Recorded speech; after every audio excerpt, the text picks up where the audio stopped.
সাবেক প্রধানমন্ত্রী বেগম খালেদা জিয়ার জন্য এয়ার অ্যাম্বুলেন্স নিয়ে কাতার দূতাবাসের বার্তা।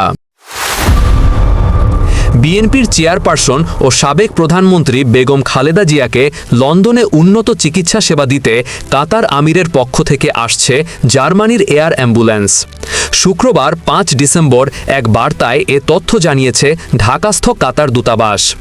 দূতাবাস জানায়, শনিবার ৬ ডিসেম্বর বিকেল ৫টায় জার্মানির ওই এয়ার অ্যাম্বুলেন্স ঢাকায় এসে পৌঁছাবে। তবে জার্মানির এয়ার অ্যাম্বুলেন্স কোম্পানি হলেও ভাড়া থেকে শুরু করে যাবতীয় সব ব্যবস্থাপনা করছে কাতার সরকার। এর আগে কাতারের আমিরের পাঠানো এয়ার অ্যাম্বুলেন্স কারিগরি ত্রুটির কারণে ঢাকায় না আসায় উন্নত চিকিৎসার জন্য খালেদা জিয়াকে লন্ডনে নিয়ে যাওয়ার তারিখ পিছিয়ে যায়। বিএনপির মিডিয়া সেল দুপুরে তাদের ভেরিফাইড ফেসবুক পেজে এ তথ্য জানিয়েছে। মিডিয়া সেল জানায়, কাতারের আমিরের পাঠানো বিশেষ এয়ার অ্যাম্বুলেন্স এখনও না পৌঁছানোয় বিএনপির চেয়ারপারসন বেগম খালেদা জিয়াকে লন্ডনে নেয়ার প্রক্রিয়াটি কিছুটা পিছিয়ে যাচ্ছে। এদিকে BNP chairperson Begum Khaleda Zia fly করতে পারবেন কিনা সিদ্ধান্ত চিকিৎসকরা নেবেন বলে মন্তব্য করেন দলের মহাসচিব মির্জা ফখরুল ইসলাম আলমগীর।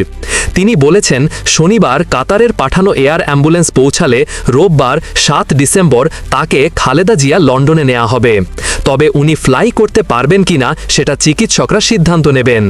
শুক্রবার নয়াপল্টনের মসজিদে আয়োজিত দোয়া মাহফিলে তিনি এসব কথা বলেন। এতে দলের সিনিয়র নেতারা অংশ নেন। বিএনপি মহাসচিব বলেন, বেগম জিয়া গণতন্ত্রের জন্য জীবন উৎসর্গ করেছেন। কারাগার থেকেই তার রোগের সূচনা। চিকিৎসার অভাবে গুরুতর অসুস্থ হন তিনি।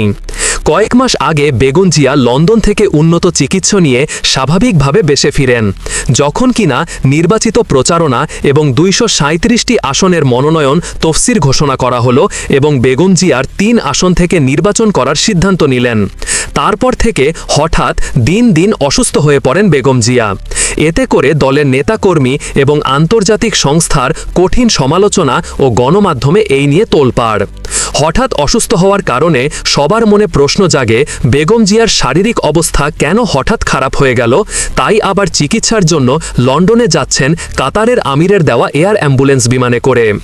এ সময় বেগম জিয়ার জন্য দেশবাসীর কাছে দোয়া চান বিএনপি মহাসচিব মির্জা ফখরুল ইসলাম।